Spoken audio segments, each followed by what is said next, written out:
anak siya, eh, sobrang talagang healthy, napaka-puti. Sabi nga nung bedyan niya, sabi niya, wow, Miss Universe. Ako naman si Darwin yung pangalawa kasi galaw ng galaw yan, naanampahin pa ako.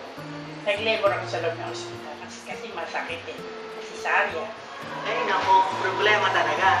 Sobrang napakahirap pakainin. Malakas siya kumain. Si Darwin, naku, ang mahilig niyang kainin, pangsit canton. Basta ang pagkain niya eh, kailangan palaging hot. Lahat ng spicy foods yan. Pagka naman mga fry, gusto niya talaga super lutong. Yan. Kasi nagugutom niya, kakain niya, pupunta sa labas, pagsusolo, ganyan yan. Si Darwin katakaw. Si Darwin, marunong din magluto yan, mahal sa papa niya. The best niyang adobo sa lahat. Ayaw talaga niya na maging doctor or nurse. Sa dugungan, ako dyan eh, paano mag-nurse o mag-doktor yan. Ang gusto talaga niya yun, yung mag-o-office siya, yun talaga. Talagang katulad ng papa niya, may isang pulis. Pero hindi ko nga alam kung ano nangyari. Basta nang tumuntong na siya ng college, bigla na lang siya nag-accountant. Gusto mo nag-collect nga ng toys like Barbie doll, lahat ng mga accessories niya. Mahilig yan sa basketball, sumali pa yan sa karate, nag-judo karate talaga yan.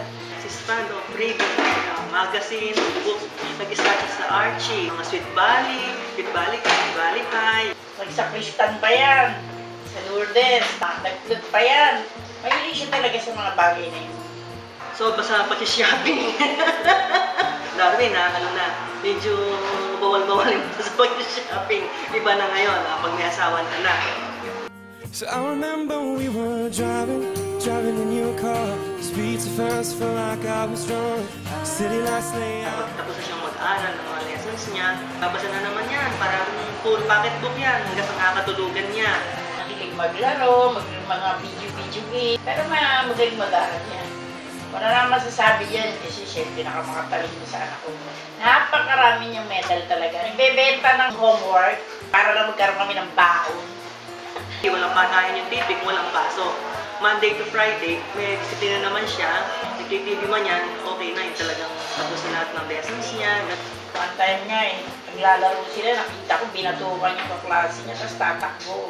Nung elementary siya, nagulat na lang ako, pinatawag siya, parang hindi na pumapasok. Awa naman ng Diyos. 100% naman yung exam niya, kaya wala kami nagawa. Alam na talaga yan eh, class clown, mahilig magpatawa, mahilig mangasar. He's a nerd, pero a special kind of nerd. He might be the only nerd in history to be on a conduct probation when we were in high school. Hindi niya yung quiet time of students sa classroom, pero once na nakilala mo siya, siya na yung makulat sa kayong padaldal. Si Darwin, matalino yan eh. Talagang kaya niya mag-excel. Best and favorite subject would have to be whatever class under Miss Uy. Pero kung meron man siyang favorite, I'm sure yung class or yung subject na bentang-benta yung mga jokes niya. Worst subject? Music. Favorite subject ni Nina, economics. At pinaka-least favorite naman niya, PE. Mukhang obvious naman sa katawan ni Darwin kung anong ginagawa niya sa free time niya. So hindi ko na babanggitin yun. For Darwin's rather robust physique, he was actually pretty athletic. And we love basketball, so we play wherever and whenever we can. Pero pagkatapos ng basketball, nung una yung magyayang kumain, punta sa Jonas, order ng bulalo. Usually, pag free time namin ni Nina, pupunta lang kami ng conservatory. Minsan nag-aaral, pero most of the time, nagkwentuhan lang kami. He's a nerd. Hindi magka-cut class yun. Meron man time na nag-cut class kami ni Darwin or pinayagan si Darwin mag-cut class ni Nina. Siguro pagka may laro yung Ateneo at Lasal, bago pa lang punta na kami ng Araneta para pumila para sa tickets. Nag-cut kami ng classes ni Nina every speech class. Hanggang naubos na yung allowed absences namin. Siguro yung time na pinakulayan niya yung coach niya ng bright pink na tipong alam na alam mo pagka dumadaan siya ng TAF. Or the sleepovers, their place, bahay, kalabobo, domijam, basketball. These are things that might seem lame to other people, but to us, it's simpler times. Good times. Yung fond memory ko with Nina is when we were in the class, wala kaming magawa. Ano kaya ang theme song naming dalawa? Nakaisip kami, keep smiling, keep shining, you can always count on me, for sure. O Nina, turn mo naman kumanta. Nothing to prove. Aside from her colorful outfit every day, Nina is very composed employee even on a stressful day. Darwin is someone that I would label as a thinker or an innovator. He comes up with sometimes outrageous ideas, but they are actually simple enough and executable. Never a difficult direct report, always an easy-to-get kind of employee, meaning she can easily understand the work and that makes me a happy boss. True to form, chubby and huggable, Darwin bounces back.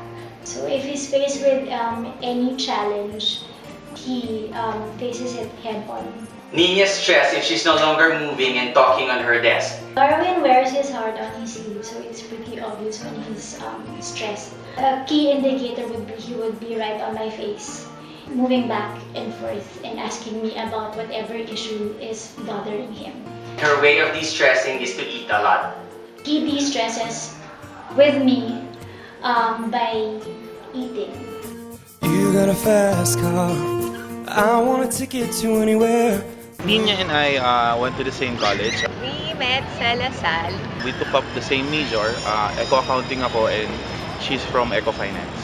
We were blockmates. Nina was the quiet type in class. Lagi nakaupo sa harap at malapit sa teacher. Loud, makulit, but funny guy. I think I felt challenged because tahimik siya eh. Hindi mo siya mabasa unlike other girls. You know kagad kung may gusto sila sa'yo or wala eh. Wala pa talaga. Honestly, wala pa talaga. Alam naman niya yun. Siyempre, you get to know him na eventually kasi nga he courted me for ilang months. Aminin ko na din na parang kahit pa paano, you feel something for him. Ewan ka, siguro siya meron siya mga pagpapaselos na tactics na eventually nag-work. I guess siguro din nakita ko rin sa kanya na he's really a good guy. I guess yung traits na a girl would be looking for in a serious relationship in a guy, nasa kanya naman. I started getting to know her, being friends, without really the intention of falling in love. But the more I know her, the more I see her, parang gumaganda at kabigha-bighani. And this started with yung typical na courtship. So, gave flowers, gifts, pinrents na yung mga friends ko. Nina kasi is very conservative, typical probinsyana. So, it was hard penetrating her defenses. Also, he brings me home almost every day.